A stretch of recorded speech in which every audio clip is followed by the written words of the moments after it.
Okay. And this is how I put it. Commitment requires a price to be paid. When you commit yourself to people, it has a price to be paid. Sometimes the price is high, but the value is priceless. Okay. That's just me saying. Okay. The third thing is faith in person and faith in people and faith in the vision. I'm going to stop again for a minute and ask you if anybody has any questions on point number 2. And I'll try and see if I can go to the chat feature here. Any questions?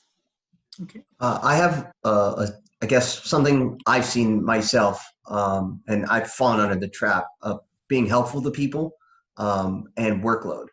Oftentimes, people take advantage of somebody trying to help them, or you just, maybe that they genuinely need help. I used to run several small businesses.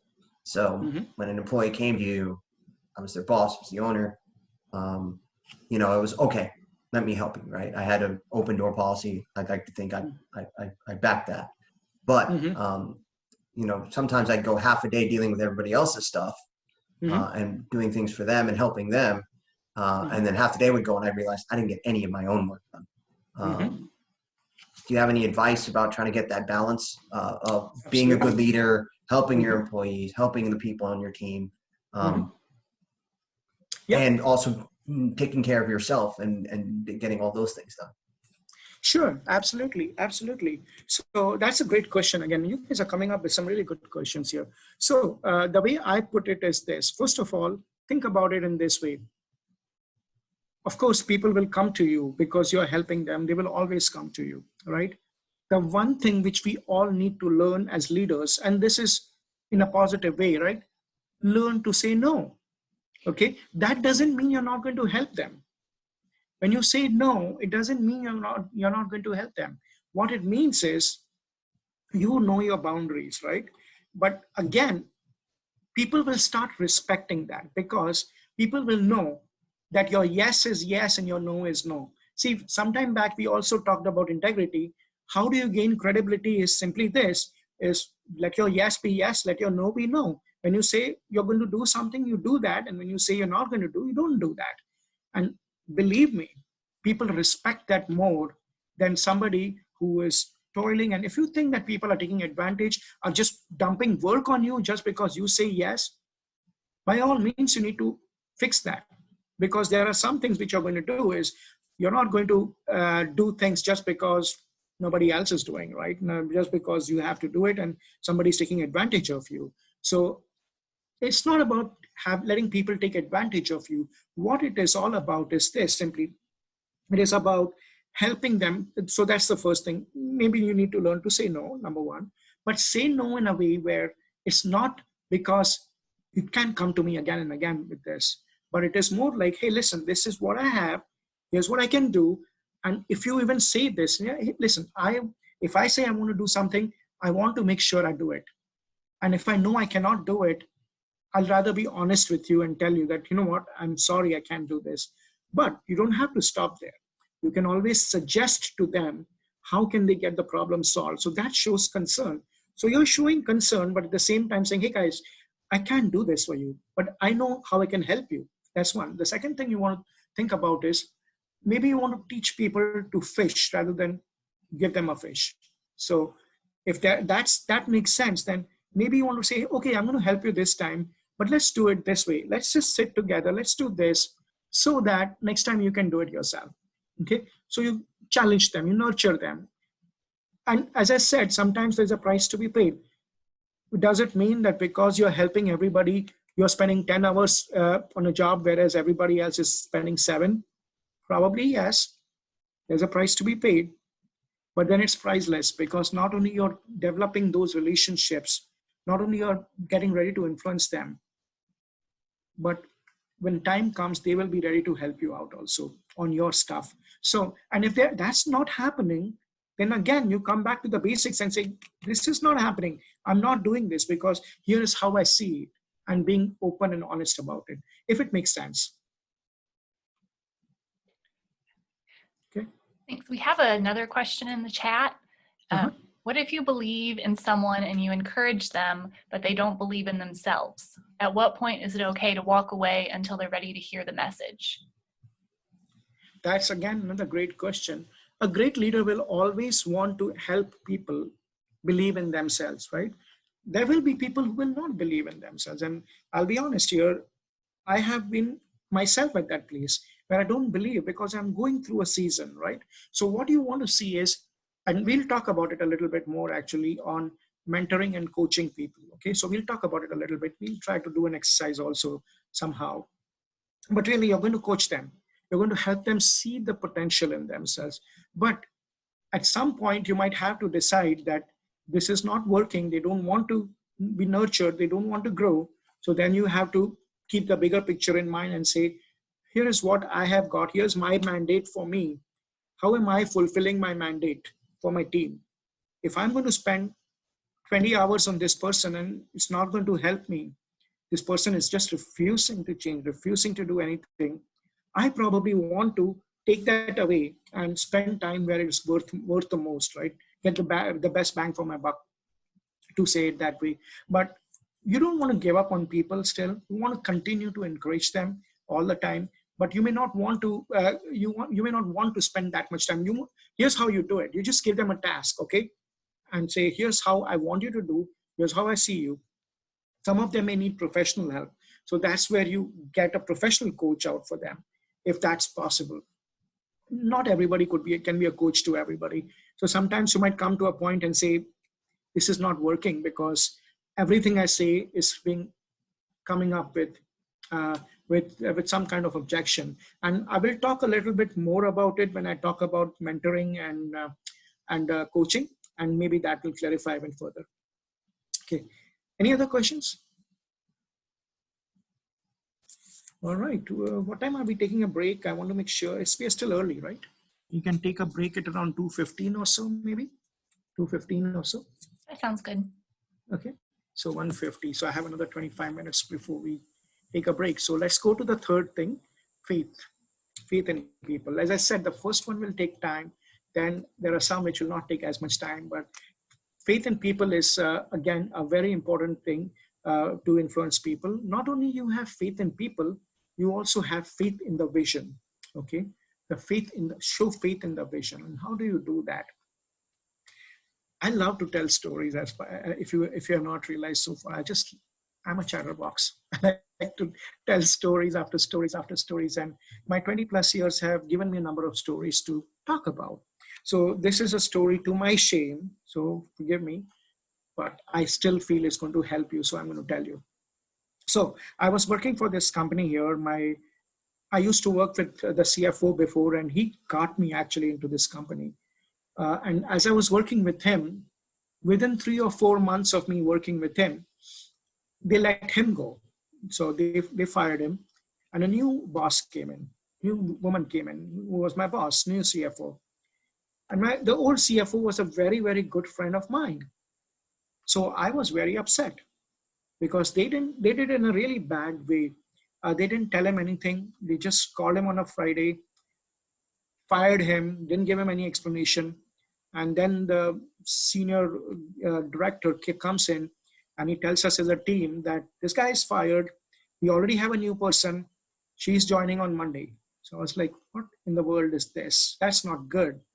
So I was very upset with this woman right from day one. She didn't do anything wrong to me. My loyalty was with this guy, my friend, whom they fired. And on the other hand is this woman who comes in as my boss. And I didn't want to be loyal to her. I didn't want to work with her. I just didn't want to. I just didn't have faith in her. And she tried hard and she tried to get stuff done with me, but I just was being nasty, let's say that way. So then as time went by, she talked to me about it and she said, Kamal, let me tell you one thing, that it's not me. Don't look at me and think that I'm the one who did this to you. I'm committed to help you. I'm committed to see you succeed. And she showed me a vision of what she wants to do and how I fit into that vision. And then she said, I have faith in you. And I thought, okay, she's saying this. I didn't change. Be very honest here. I didn't change much, but I started having a better attitude at least. Okay. So as I went about doing all these things here, and I started having a better attitude, as I said, a time came when this was way back in 2008, 2009. And if you remember that time, the job market was at its worst, right? So our senior leadership came in and they said, we need to start firing people. And they fired the president, they fired the vice president, the HR, everybody was fired. In the accounting field where I was the only one left from the old team. And I was so sure that I'm going to be fired. So the crazy guy I am, I go to my boss and I say, I need to talk to you. He said, okay. And I said, my situation, my son was going through some things at that time. And I said, my situation. And I don't want to be fired. I want to know exactly from you, am I going to be fired? And if yes, I need to know now. So she gets up, she closes the door and gives me a hug and she says, Kamal, I want to promise you one thing. You and me won't be fired at the same time. It's going to be either you or me, one of us. If they come to me and they ask me to fire you, I will quit. Then they cannot fire you. I was like, oh yeah, whatever. This was in the month of July in 2008. On Sunday morning, 9 o'clock, I get a call from her, which she never used to call me on a Sunday. She called me on a Sunday morning and she said, Kamal, I have just quit my job. I don't know why she did, what happened, but I think I have an idea. She tried to save my job. And what she was saying, she showed it in action. And this was such a life-changing experience for me. Just saying this, I have faith in you. I have faith in what you do. Changed everything. And till this day, this was in 2008, so 12 years have passed by, right? Not only I have my old boss who was there, he's still one of my very good friends. I have added one more friend. This woman who was my new boss, she is one of my greatest friends today. And I moved around from Texas. I came back to Texas about a year and a half back. The first thing I did was I went and met with her. Just that great friendship still. Because I knew what she said, she followed it up with that. So showing faith in people can change a person's life, and you can change people's life by showing that. Okay. How do you do that? And again, I'm going to just take all this together here. So first of all, you always show faith before they succeed. Everybody can back a successor, but showing faith before they succeed, before they are there, will help you. And that's where you can help them also, right? Let your eyes be on their strengths and list their past successes. So I'm not going to read all this, okay? So here's what I'm going to tell you in all this. 3 things. Past success, present wins, and future success. Those 3 things are what you want to tell them. How they have succeeded in the past, how they can win in the present, and how they can succeed in the future. When you get these 3 things together for them, you have given them a new vision. When they feel that they are not succeeding or they will not succeed, and as somebody asked that question earlier, one of the things you can simply say is this: look at where you came from, look at where you are, and show them the past success, okay? And then experience some small wins, small things, win in small things. And you will see, as you win in small things, you will get a better feel. They'll get a better feel. They'll get more and more confidence, right? And then you show them the future vision. Visualize their future success that way. And then how do you show all this? You expect a new living from them, new level of living from them. Do not expect and accept from them the same level. That's how you show faith in them. You give them something more to do. Give them something more to do. My most recent example is in senior living properties where I work right now. When I joined there, I had an accounts payable processor, clerical level person. She is phenomenal. She does great work. And for last 2-3 years, she has just been doing AP. And I realized that she has been doing well. And I could help her with this. I showed her a new level. I said, no, I'm not going to accept and expect from you to be an AP clerk. Today, she's my staff accountant, and she's working as a senior accountant for me, actually. One of my most dependable persons, because you have to lead them from not believing in themselves to believing in themselves, right? And to believing in the vision. And all this can be done one way simply is by practicing what you preach, doing what you say, saying what you do. Okay.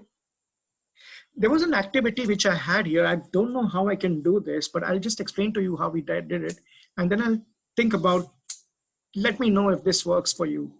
So the way we do this activity is, it is for the next thing we are going to talk about. But what we do is we get two people in a group, which is not possible here. And then one person speaks continuously in a jam, just a minute jam, okay? And this person is required to speak whatever comes to their mind, nonstop. They just need to speak. The job of the other person is to listen, okay? And then when they listen, they're supposed to get back and say, what did they catch from this, okay? So that's what we do. So here's the way I'm going to modify this. It's fun. In the room, it's fun when 100 people are speaking, but we'll do it differently here. What I'm going to do is I'm going to speak for some time, okay? And I want all of you to listen. Then I want one or two of you to volunteer and repeat back to me what I said. What all did I say? I'm going to put a timer so I don't keep babbling on here, because I keep forgetting sometimes that I'm not in the Tower of Babylon. So let's see. I'm going to put a stopwatch here. All right, I'm going to speak for a minute, and I'm going to speak on different subjects. And I haven't prepared. I'm just going to say whatever comes to my mind. And I want you guys to listen carefully, pick up some things, okay? And maybe one or two of you can volunteer to tell me what you heard, okay? Does that work? Ready, set, go. Okay, so I want to talk to you about myself today, because guess what? Who's the best person I can talk about? Myself, right? And you know what? That's pride, actually. I know it's pride. And you might think, what a prideful guy he is. But actually, as a matter of fact, I'm not that prideful. In fact, I hurt. I hurt a lot. And I hurt because when I see people not succeeding, when I see people not getting where they need to be, it just breaks my heart. And I want to teach them. I want them to grow. I want them to be champions. And thinking about champions, it always reminds me of patriots. And I know some of you don't like patriots, but to me, patriots were always champions. Yeah, I know that some of them had said, were cheating at times to win, but it is okay if they were cheating to win, I thought, because at the end of the day, they were at least champions. But you know what? Not everybody agrees with that kind of thing. People want to walk with integrity. And if somebody wants to be a leader and wants to be not showing integrity, I don't consider them as a champion, right? Some of you would say that, and we may have difference of opinions, but what is more important when it comes to all this is not about opinions. What it comes to all this is about simply this: how much can you show respect? How much can you love one another? How much can you help one another? Because at the end of the day, as you might have heard of this, man is a social animal. Okay, I think I crossed over 101 minute, is it? Yeah, okay, let's stop. So I want you to tell me, one or two of you, what were some of the things you picked up? And this was all blabbering, really, jam, and this is just for fun, okay? So go ahead, one or two of you. Can I go first? Yeah. You talked about who's the best. You were talking about who's the best person to talk about myself, because I know myself the best, and I'm a rightful guy, but I'm not rightful because I hurt when I see people don't grow. And I want people to be champions, and champions are patriots, and cheating is okay because at the end of the day you want to win. And you also talked about, but someone who walks without integrity is not a champion. So then towards the end of it, you said, how much can you show respect? It's all about how much can you show respect and love and help one another. Excellent. Did you record me or something? No. You got me perfect here. Yeah. All right. Does anybody else want to say something? Okay, let's go. So what we do, why did we do this exercise? And when you do between yourselves, then it's more fun, but hopefully this wasn't too bad. And hopefully you don't think I'm a crazy character here. Well, anyway, so here's why we do this. The next thing we're going to talk about is listening. Okay, that's why listening to people. What did it take you to listen to me? And if we get this right, I can skip over the next 15 slides for us. Okay, if we get this right. So simply it is this. What does it take? What did it take? I'm sorry, I didn't get the name of the person who just spoke up. But my name is Arma Fitzgerald. Yeah, I have I'm a mom of two, and my family is at home. That's why my camera is not on, because okay. I don't want to distract everybody. No, that's okay. So Arma, what did Arma have to do to catch so much information? Okay, number one thing. What could she do different if it was a real conversation? I know this wasn't real conversation. What could she do? So just keeping this in mind, and how can you, and we'll use the same example even for the next one when we talk about understanding people and all those things. But L stands for listening to people. Excuse me. Sorry. So how do we, what did she have to do to listen? So here's what she had to do. Oops. She had to, first of all, show respect in listening, right? She had to catch it. And because she had to catch it, what did she just say? She didn't see these slides, I think, and talk about it. Arma said that she turned off her camera so that there's no disturbance, so she can listen to me. So she can listen to what I have to say. Nobody else gets disturbed. That is not only showing respect, but also listening is a valuable tool for building relationship. There might be some point where she will find a connection with me, or 100 people who are listening will find a connection. Some of you in a bad way because I mentioned the Patriots. Some of you in a good way because you love the Patriots. I had one guy in my team who in my class, one of the SMU things when I did this, he was a Patriot fan and he was excited about it. But most of the people were not. But so you could connect with me, right? You were trying to find a relationship. When I talked about it pains my heart, it breaks my heart. I'm sure someone was sitting there saying, I want to know what breaks his heart. The value of listening, okay? And imagine if I had to increase my knowledge. I am not increasing my knowledge today as much, except when I'm talking to people like Arma or I'm listening from them, or even the others who talked earlier. Why? Because I'm talking, I'm not adding anything. If you want to increase your knowledge, you have to listen. Okay, so that's the importance. And that's where ideas will be generated. Okay, so as I spoke about cheating and I talked about, I don't know what I was talking about. I didn't prepare this. So because usually I don't do this, I make you guys do it. So build loyalty. It builds loyalty, generates ideas and builds loyalty. The people who are a Patriots fan, I build loyalty with them. Just kidding, okay? And then it's a great way to help others and yourself. So when you listen, you know, I've been very active on LinkedIn very recently in the last couple of years, and I've seen people just go, they'll come and they'll send you a request, and the next thing you know is they're pitching to you. I hate it. I just hate it. But the greatest way, the best way to do is to help them, and you help yourself in that. Because I did that, and sometimes it comes back without even knowing. I had people who on LinkedIn who reached out to me and said, hey, can you coach us? I said, yeah, sure. And they were one of them was in South Africa. I was like, okay. So we did a WhatsApp call. I coached her. I didn't expect any money and I didn't ask for anything. But guess what? The next thing she does is she goes into my profile and she gave me a glowing recommendation, which helped me, right? So there were many people who did that. I didn't ask them. They just did it. So you help others and you help yourself also. The greatest issue about all this listening is this. When we think about a good speaker or a good communicator, not a speaker, a good communicator, what's the first thing that comes to your mind? Who's a good communicator? And many times we will say, a person who speaks well. Well, that's wrong. A good communicator is a person who listens well. We have overvalued talking. so much. And that's a barrier to our listening. We think a good communicator is a person who talks well.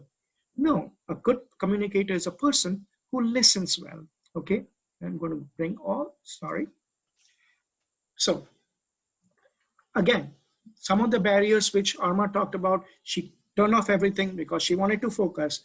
If you don't turn off everything, the barrier to listening is lacking focus. Sometimes it's tiring. If you listen to me for 4 more hours, you will be so tired, you don't want to listen to me anymore. I bet you. I don't want to listen to myself after 4 hours. Okay, so stereotyping. The moment you guys saw the speaker for this seminar is an Indian guy, you probably started stereotyping. Oh no, I don't think I'll understand his accent. And probably you don't very well, but stereotyping. Because you stereotyped, you already cannot listen, right? So that becomes a personal emotional baggage. When you're in your own focus area, your own carrying your own emotions, you're already upset about something. You're thinking, what the heck is he even talking about, right? And sometimes you're so preoccupied. Those are barriers to listening, but you want to get over those barriers. Excuse me. Okay. So how do you develop these listening skills? Very simple. I'm not here to, this is in itself a full lesson, right? A full seminar. So I'm not going to get into it too much, but I'm going to tell you this much. Don't interrupt, look at the speaker, focus on understanding and all such things. Suspend your judgment is big. What does it mean? You don't judge. And I'll give you a simple trick of listening here, and you probably know it because I know you're smart guys here. One thing is there, when we are listening, not actively listening, what do? We are already thinking of a response. When you're already thinking of a response, you can't listen. You're not doing a good job of listening. So suspend your thinking, suspend everything and just listen, and listen with the view of understanding. When you want to understand, when you listen, you'll be fine. But it's only when you are listening because you want to respond. What should I respond with? You will not be able to listen very well. Okay, so that's important. And then ask questions. Arma could not do that because I went on my rambling train. She couldn't have asked, but if I was there, she would be, whoa, stop. Don't be a jam. It's not just a minute. It's not a competition. Just tell me one thing. What's your problem? Right? So you ask questions on that. And then prioritize listening, as we talked about. Okay, the next one we're going to talk about is understanding people. So what I'm going to do is I'm going to do this game right now with you guys. And once we are done with this game, we'll take a break. How about that? Okay. So this is, let me show you. You might probably have this. I don't know, Angela, do they have this sheet? So if you don't, just look at the screen here. And I want to play a game with you guys. Okay. What I want you guys to do is start looking for numbers. There are numbers 1 to 88. Okay. So I want you to start looking for numbers in the correct chronological order. So here is 1. Then you want to find 2. Then you want to find 3. And so on. Okay. So what I want to do is I'm going to give you 1 minute. And in 1 minute, I want you to start looking for numbers in a chronological order. 1, 2, 3, 4, 5, that way. Okay. And at the end of 1 minute, I'm going to ask something from you. This is going to be a fun exercise if you have never done this before. So here we go. Start.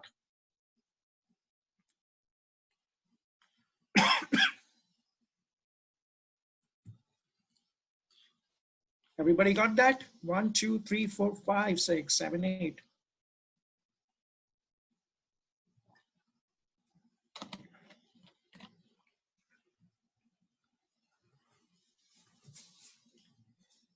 "24 seconds up, 27. Guys, you're 30 seconds in already. Okay, 37 seconds.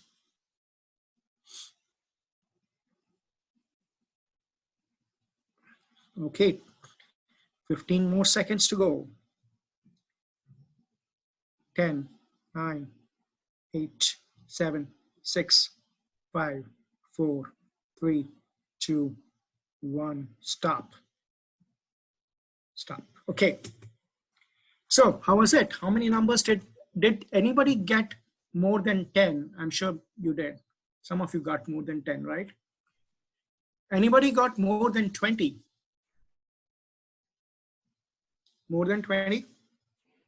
Yeah. Okay, anybody got 40? No? Chat, let me see in the chat box. Just put your number, 17, 18. Okay, anybody more than 21? Okay, what was so hard about this? Couldn't find 3. Okay, good. That's funny. That's not funny, but okay, that's okay. Okay, so this was a fun exercise. And here's what we learned from this. Okay, let me see. There are some more people who want to share some things. Okay. Chat, chat, chat. Okay. Distractors. Okay. Okay. So here's the thing. Okay. Let's do this again. Okay. So here's the problem. I'll show you what the problem was. The problem was when you look at the numbers, 1 is over here. Then you have to look for 2. There's this whole big list of numbers here, right? And all messed up. So it was so hard. It was so hard. What if I was to give you a secret which will help you do the numbers again? So let's do this again. And here's the secret. All the numbers are divided into 4 categories here, into 4 boxes. So if 1 is in this box, 2 will be in this box, 3 will be in this box, 4 in this, 5 in this, and so on. Okay. Now let's try this again and let's see how much do we get. Ready? Let's start all over again. Start. Do the same exercise, but this time you have a pattern. You know the secret where the numbers would be. Let's see how much you get.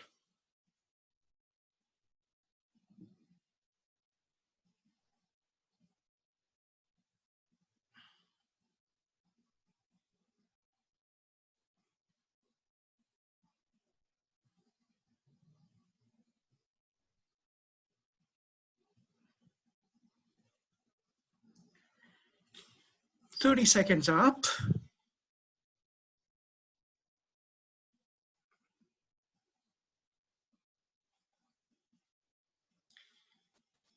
"15 seconds more.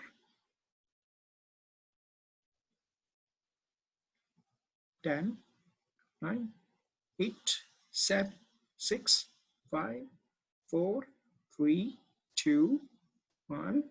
Done. Okay, stop. Wherever you are, stop. How much did you get this time? Did anybody get more than what they got earlier? Anybody got more than what they got earlier?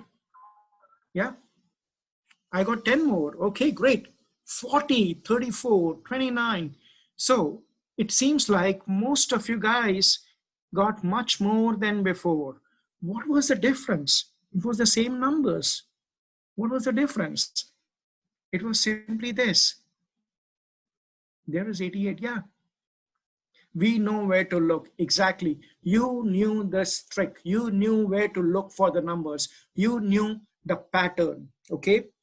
So the whole objective of understanding is this. When you understand people, you know where to look. And I'm not going to go through this. Like, you know exactly what to do, where to look for what in the people, right? And when you have that understanding, you can influence people. Otherwise, it's like this. When you're doing this game and you did not know where to look for the numbers, you don't know what to do. You're just struggling to figure out who is who in this. But when you know where to look, what to look for, when you have an understanding of people, it becomes easier for us to handle people and to manage people, to influence them. Okay, that was the thing I wanted to share here.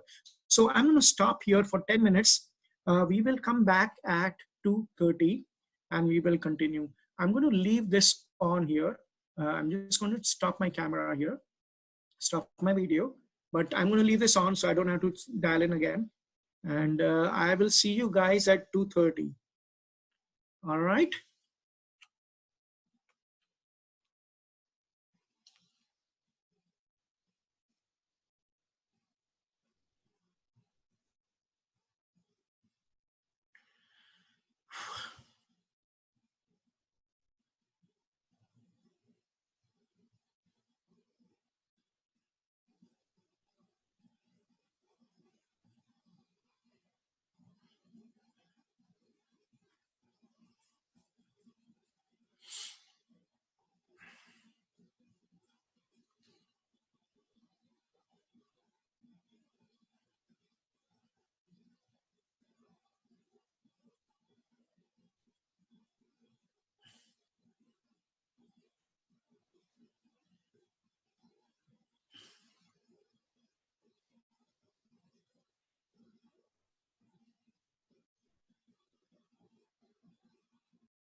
All right, are we ready to start?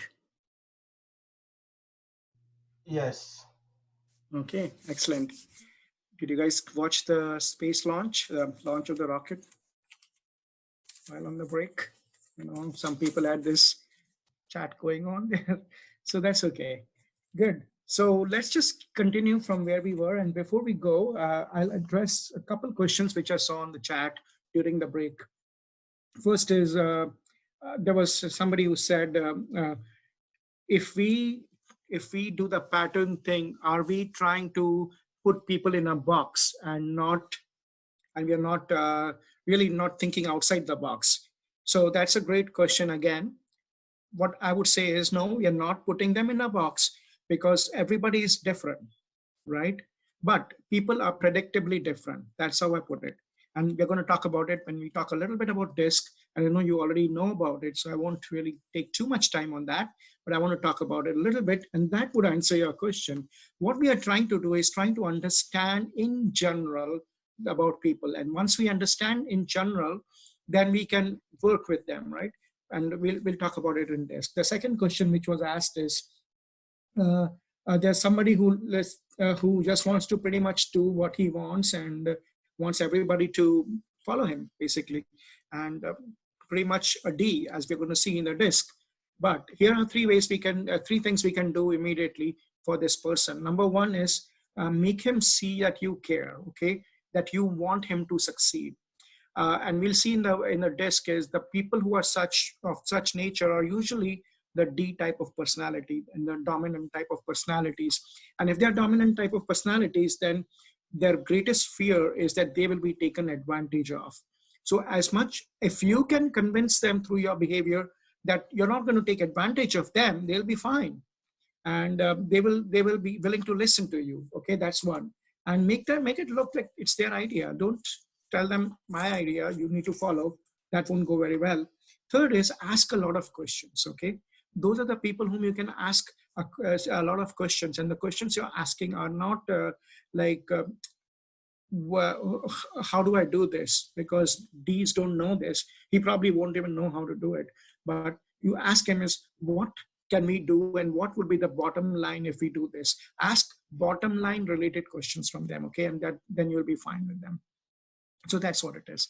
So I'll quickly go to the next topic here on you is understanding people. And basically you want to understand their mind and their hearts. Okay, that's the big thing.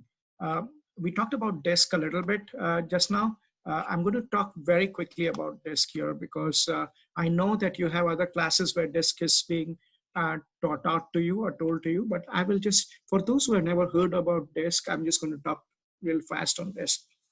On DISC. So DISC is a personality assessment type. And what I'm going to talk to you about is from John Maxwell, DISC assessment type. Basically, there are 4 types of personalities, as we said, DISCs. And we don't put people in a box anyways. We don't believe in putting people in a box because everybody is different. But when we say somebody's a D, I, S, or a C, we are not putting them in a box. But what we are doing is we are saying that people are different, but they are predictably different. Okay, so a D would be different. Every D is different, but a D would be mostly acting like this, or I would be acting like this. So that's what it means. So we're going to quickly look at the 4 types of this, and then we're going to stop here on this subject and keep going. So D is the one who seeks results, is active, is a dominant kind of personality. About 3% of the population is supposed to be D. And thankfully, okay, in a way, no, I'm kidding. Okay, but their greatest fear, as I said earlier, is being taken advantage of. So that's what they are afraid of. But D basically is the driver, the guy you can think of a CEO who say, I want this. Basically, they are focused on the bottom line. When you talk to a D, you don't want to give them a story. They don't want to listen to it. They want to know what's the bottom line, what's the end game. So when you talk to a D, so when you talk about understanding people, and here's what I meant by understanding, and when we did that exercise also, if you understand a D, you understand their greatest fear. You understand what to tell them, what not to tell them, right? If you ask them, how should I do this? They will answer you by saying, go figure. But if you ask them a question like, what will be gain? What's the bottom line here? They will be very glad to answer you. So you need to know how to frame a question to a D. In that, similarly, about 11% of the population is I. Okay, they are the influential type people. I stands for influential type of people. Those are sales guys, as you can think of, or people who are very relational. They want to relate to others, great storytellers, encouragers. They have all these kind of experience, but their greatest fear is rejection. They don't want to be rejected. Okay, now if you know them, if you know a person like this, and some of the things that you can find out is very easy, really, from the way people email sometimes. When somebody is emailing me for the first time, and if there's no hi Kamal or anything and straight to the point, I kind of guess that the person is a D. But an I person would always be, even if I get an email from an I 20 times a day, all the 20 times it will be hi Kamal, and then go on. So you see that none of them is wrong or right? That's one thing I want to make sure I tell you. But their greatest fear is rejection. So when you talk to an I, you understand that person, you don't want to reject, they fear rejection. How will you help them in that? So that's what I meant when I said we know the patterns, right? For S, simply is 69% of the population is an S. So 3% was D, 11% was I, 69% is S. Okay, they're easygoing, good listeners. They are the ones who actually do the job. They're the process-oriented people. Their greatest fear is loss of security. So when you understand that, you want to help them to be secure in an environment. And imagine 69%, which means if we have about 100 people here, 69 of us here are S's. Okay, so if we go by the average, I know it's not true. Okay, so that's what it is. And what about the C's, the ones who are compliant type, or the ones who are on who are very much on numbers, statistical minded people? How much percentage do you think they are? If you have already calculated that, you have taken 100 minus 3 minus 11 minus 69 and said, yeah, I know C's are 17%, then you are probably a C, because C's are very conscientious, very accurate. They're very detail-oriented people, okay? So it's funny because I have 2 boys and my older son is a C. He's a complete C, all about numbers. And you know him because if I tell him you're going out for a vacation, he wants to know every single thing. He wants to know where we are going, what time are we leaving, where are we going to live, and what are we going to eat, everything.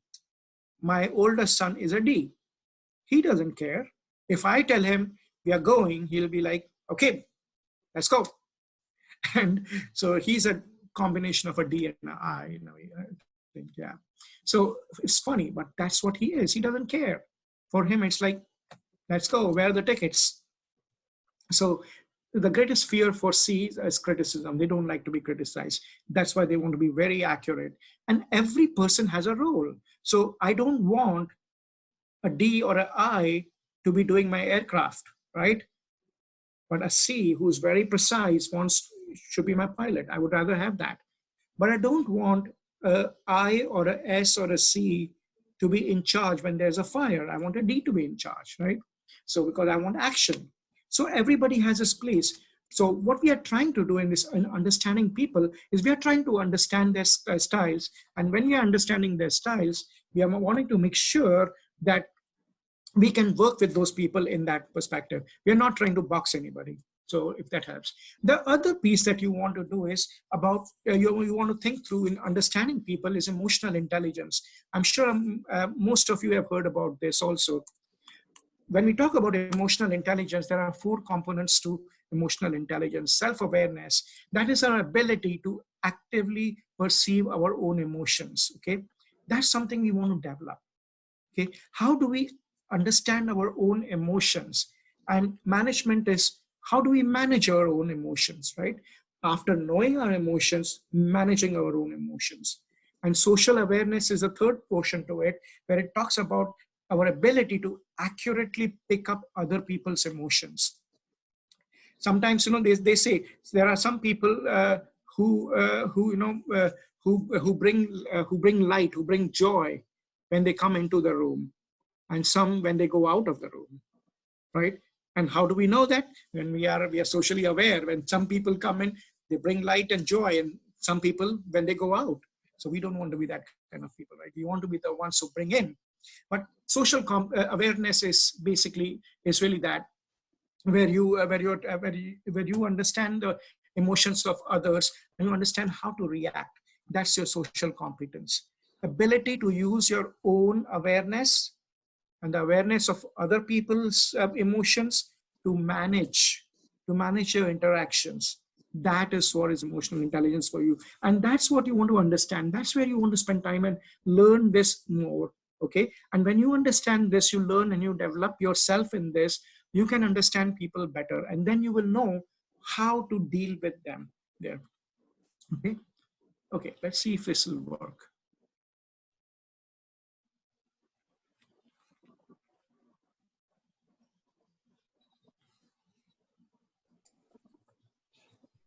I don't think we're getting any sound.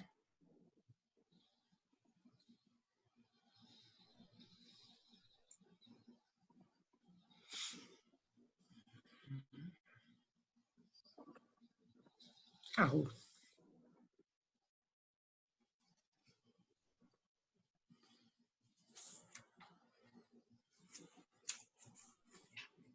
I think when you shared your screen, you have to hit the share sound button. Okay, let's see. Oh gosh.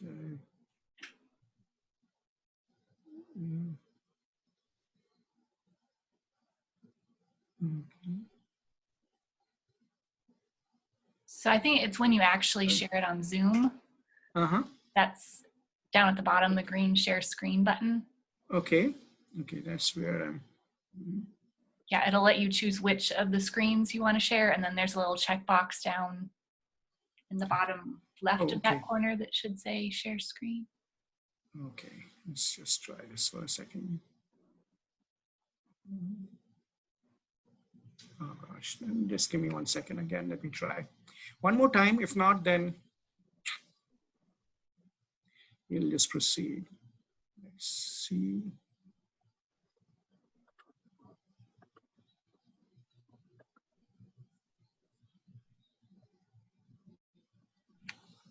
Is this better? Can you see? We can see it. I don't hear anything. Oh, you don't hear it still? Oh gosh. All right. So anyway, I think I'm not going to spend too much time here. We'll run out of time. So anyway, basically this is about emotional intelligence here.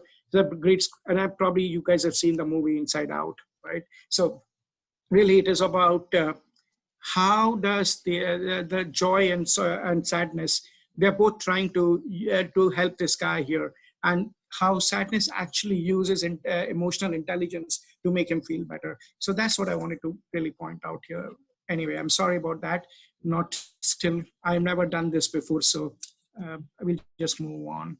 Since we are running out of time also here, we'll just do that. And I'll try and see if I can get this again somewhere. All right, so can you guys see my screen now? Okay. So the next one is, after we talked about emotional intelligence, we talked about understanding. The next one is about enlarging people. Okay, so the next E about influencer, a person of influence, is one who enlarges people. What do we mean by a person who enlarges others? Simply this, it talks about this: quit being a travel agent, be a tour guide instead. What does that mean? You know, a travel agent, when you go, you want to book a place, the guy might have never gone himself anywhere. You might want to go to Australia and the guy has never gone to Australia, but he will still book your ticket and send you there. But does he know exactly what's going on? No, right? But if you're a tour guide, think about a tour guide. A tour guide is a person who has been there, done that, and knows everything, right? So now what this quality calls you to be in a leader is, you learn to be an enlarger is by being a tour guide. You have been there, done that, and you take people along with you. You don't send people. You don't send them to do something. You take them with you. Okay, so that's the whole idea of enlarging people. You can take them where they cannot go on their own. And how do you do that? You do that when you help them to grow, right? And you cannot help them to grow unless you grow yourself. So that is why it's very important for you to yourself to invest in your own growth. If you cannot invest in your own growth, or if you do not invest in your own growth, you can't help others grow and enlarge others in that sense. And again, the last thing you want to remember is it's not a zero-sum game. It is not that I win or you win. And that could be one question which comes to mind all the time. Hey, if I help somebody, what will happen to me? What if I help somebody to do better? Then I won't get a promotion. It's not a zero-sum game, because even though it looks like that, you have gained more than that. And I can keep on giving you a number of examples on this, but I'll just move on over here, and we can talk more about it if you have any other questions on this. The other thing about enlargement is you want to show people a roadmap to success, okay? By helping them know their purpose, grow to their potential, and sowing the seed for others. And here's the question you're wondering about: are you a hollow man? What does that mean? It simply means this here. So there's a story of this guy, a little kid, who goes on and he's with his mom, and he's seeing a huge, heavy built man stepping on a weighing machine. It's a broken weighing machine. So when he's about to step, the little boy is looking at the weighing machine and thinking, wow, but the machine is broken. So although he steps on the machine still shows as 100 pounds. And he's like, how can it be 100 pounds? This. So he turns to his mom and he says, look, mom, here's a hollow man. There's nothing in this man. And sometimes that's how it seems to us. We are trying to enlarge people, but we're not doing it without telling them their purpose. So when you tell them their purpose and help them to grow to their potential, and then you help them to sow the seeds for others. That's how you help people being enlarged. Okay. The next one in this is on N is navigate for people. Any questions on this so far? I know there's some chat going on, but I haven't seen that. Can you share the link, please? Okay, I'm sorry. I think I did not do this well here. Give me a second. Sorry about that. The video link, you can share it on the chat. We can watch it later. Yeah, I will do that. I will do that. Thank you very much. Thank you. Yeah, I will do that. At the end of it, I'll do it. Okay, any other questions here? Okay, let me, you guys can see my screen, but right? Yes. Okay, good. I just want to make sure that you guys can see my screen. Okay, N is for navigating for people. When I talk about you can navigate for people, what does that really mean to you? That just means this, simply, that you are the one who sees more, who sees before, and you see the farthest of all. And John Maxwell says this: anyone can steer a boat, but only a leader can chart the course. So when you're a leader, you want to chart the course. You don't want to just steer a boat. I remember, if you guys have seen the Office episodes, well, one of the Office episodes was this. Excuse me. Our great friend Dwight, he's trying to steer a boat. He thinks that he's the one who's steering a boat. What he doesn't know is he's just holding that wheel and he's doing this. But behind is a captain who's actually steering everything. So you want to be a steerer, you want to be a navigator for them. When you are a navigator for other people, you are the kind of person who has been there, done that. Okay, you already know about it. You've experienced that. You have seen success in that. You are responsible for that. Okay, as a navigator, you are responsible for the final success on that. And the last thing is, when you are navigating for others, you communicate that your communication is encouraging but honest also. Okay, so I always say, when you speak the truth without love, okay, when you speak the truth without love, it will lead to resistance. But if you speak with love, but you don't speak the truth, it will lead to persistence. It will lead to persistence in people's life. They won't change. But when you speak the truth with love, with honesty, that will lead to transformation. Okay, so if you want to be a navigator, you want to learn how do you want to talk about the truth to encourage a person, but at the same time, tell the truth. Okay, so as a navigator, you're already seeing the picture. You're already seeing the picture. You already know where it has to go, what has to happen, and then you're leading the other person. Okay, and then it's a partnership. You can be navigating, and somebody asked the question earlier, what if people don't want to go there? What if they don't have the faith in themselves? What if I can't do that? You just can't do it because it's a partnership. It's just not you. It has to be the other person also. And the other person will turn around and seek your advice and will come to you when the other person sees what you have done, right? And where your heart is really in this. So some of the practical ways to do it. One is to get a mentor. And I am so proud that SMU has got such a great system of mentoring. I'm actually mentoring at least one student now from SMU right now in their mentorship program. So SMU has a great mentorship program. Go learn from the experts, okay? Go learn from a mentor. The other way to navigate so you can be a mentor, you can be a mentee, but you can also be a mentor to somebody. The other way to navigate for others is to be a good coach. Now, you might not know the difference between a mentor and a coach. And if you do, let me know. There is an activity which I'm going to skip because, again, we're not together. What I do in this activity is get two of you together to get you in as two each, and then one person coaches the other person. So first through mentorship and then through coaching, just to give you an idea. But here's what we'll do for this. I'll just give you the difference between a coach and a mentor. So a mentor is a person who uses his knowledge, his understanding, his experience to help the other person see the vision. Okay. So say, for example, you come to me and you say, Kamal, I don't feel like I want to do MBA anymore. I don't want to study whatever you're studying. I just have lost interest in that, or I don't know. I can't do this. I think this is too hard. Statistics is too hard if you're doing statistics. That was the worst one for me. So as a mentor, here's how I would approach it as a mentor. I would tell you, hey, you know what? Don't worry about it, because when I did it 10 years back, this is how I did it. And even I found it hard, but here's how I overcame it. So it's my knowledge coming to you, right? That's a mentor.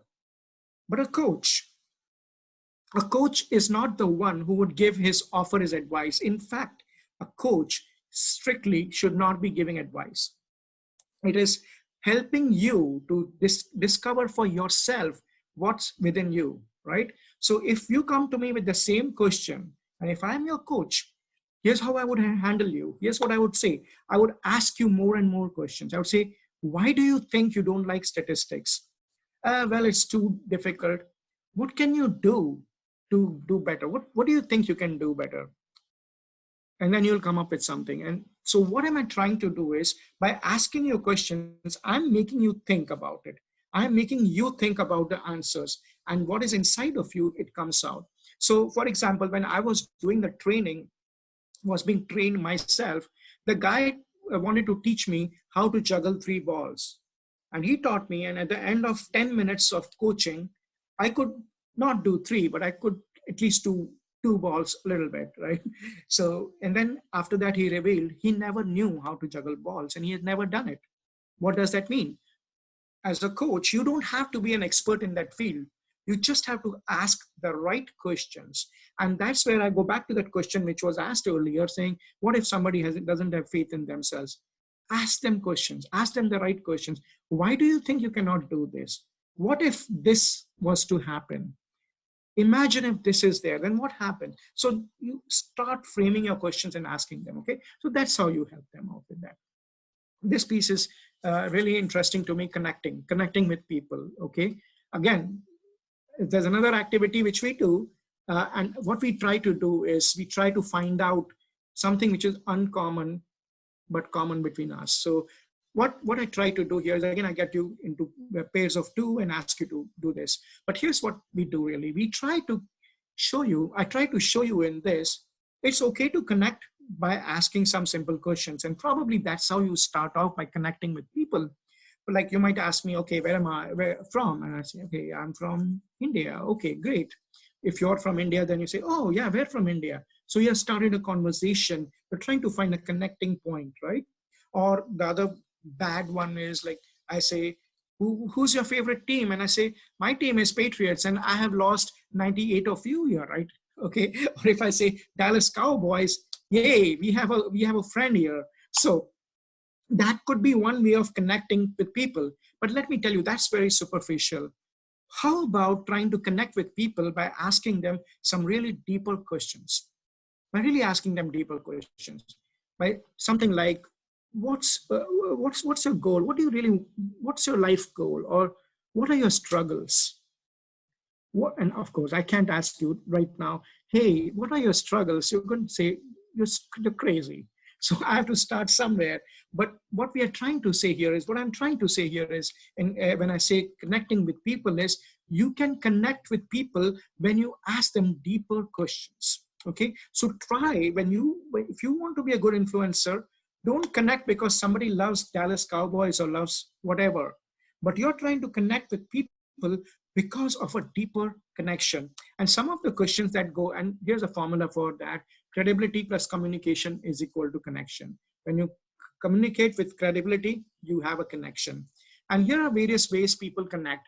They connect because of who you know, what do you know, what have you done in life, what have you achieved, what are your abilities. See, sacrifice because of what you have achieved, what you have done. So when you have connection at that level, you start dealing with people differently and you start having that different connection. I'll give you an example. The receptionist in our company here right now, she met with an accident last week, and I started sending her text messages and asking her how she's doing and all that. And I sent her something which was very encouraging to her because I had found a connecting point. And she sent me a text message with tears, like, emoji of tears, saying, Kamal, you don't know how you're touching my life every day. Connecting at a deeper level, okay? And then people connect with you because of your character more than anything else, okay? Because of the passions that you share. So if I was to really connect with each of you deeply, I would ask you, what's your passion? What do you really want to do in life? And how can I help you do that? That's how I can connect with you best, right? So connection is very important. Connecting with people is important. And three simple ways to connect is this: you go to their world. You go to their world. You go and see look at things from their perspective, okay? And then find a key to their life and communicate from the heart. Communicate from the heart. What really do you want to connect with? Not because you love Dallas Cowboys or I love whoever else, And you want to find the key to their life. Every person has a key to their life. When we were doing the communication thing earlier, and I talked about, it pains my heart, it breaks my heart to see this. If you have the same feeling, that's where you will connect with me. Say, hey, I want to connect with this guy because that's where my heart is. So you connect, you find the key to their life. And I almost intentionally mentioned it earlier that time, just so that I can bring this up here. Okay, the second last actually, empower people. Okay, how do you empower people? Simple. If you see something, say something. If you see a potential, say something encouraging to them. And you can't empower somebody and not share your knowledge. The big thing you want to do is you want to share knowledge with them. You want to teach them, you want to show them. And then the other thing is you want to show them that you believe in them. So when you see something, say something. Simple enough. This is not just a TSA slogan, this is mine also. Okay. And how do you do this? You show them you believe in them, you root for them. And again, the most important thing, you invest in them. Somebody asked the question earlier, hey, I'll be working everything, I'll be doing all the work. Yeah, sure, you will be. And sometimes it is hard. But guess what? When you invest in other people, even if they get the credit, let others get the credit. See, this is very important. I learned this a hard way. I can't get the credit for everything. Let others get the credit for that. And the last point is really important here is let go of control. You cannot empower somebody and still be the first person to know everything. You cannot be the first person you cannot be the primary source for that matter. If I empower you to do something, I'm out of it. Then you are the one to whom everybody has to come. Keep that picture in mind as you empower others, right? And then the last one, yeah, at the end of it, so we're almost there. I know it's already 3 o'clock, but just give me 2 more minutes, 2, 3 minutes more, and we'll be done with this here. So the last point is to be a good influencer, be a good leader is to be not only reproducing followers. I don't want people to be following me on Twitter or anywhere else, or even in real life. I want to create leaders. Okay. I want to produce leaders. So it said 85% of the leaders attract followers. But they're good leaders. You attract them as far, you become their followers. 10% leaders attract other leaders, but 5% leaders produce leaders. So you want to be in the 5% where you are producing leaders. You're not only attracting leaders to follow you, you're producing leaders. You see, it's a complete mind shift. It's complete change in the way you look at people. And to do that, more than anything else, you have to model yourself as a good leader, give them the training and experience, of course, provide resources. All those are good things. But the most important thing you want to do is two things here: model good leadership. And second is you need to create a growth environment. And what does it look like? The growth environment looks like this. It helps you to be comfortable, being uncomfortable when you're out of your comfort zone. Be comfortable, being uncomfortable out of your comfort zone.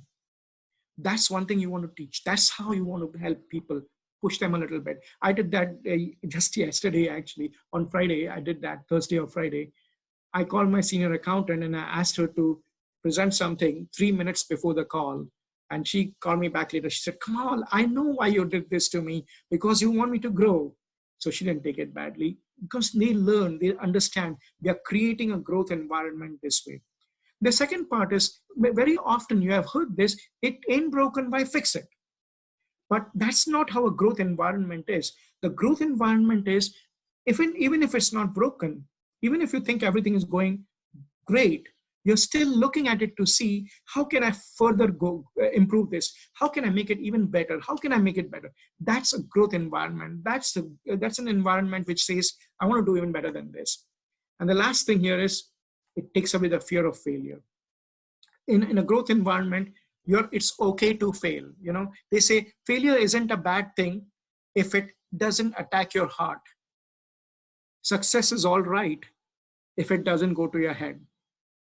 So in all, I want to tell you this today as we finish my presentation here. In conclusion, if you want to influence people who don't even report to you, or who don't necessarily have to listen to you, remember, it doesn't start with you, it starts with them.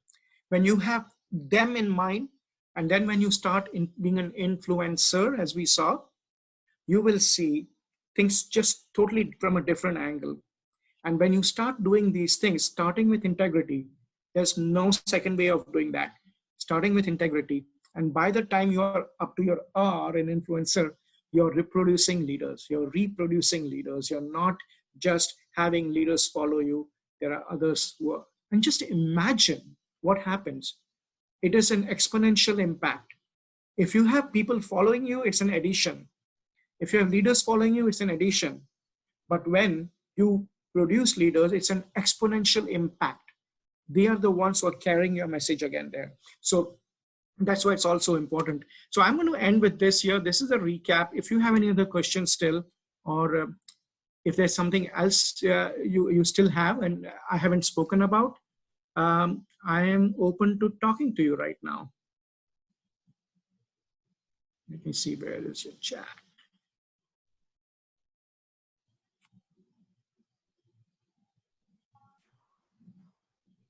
All right, I don't see any other questions here.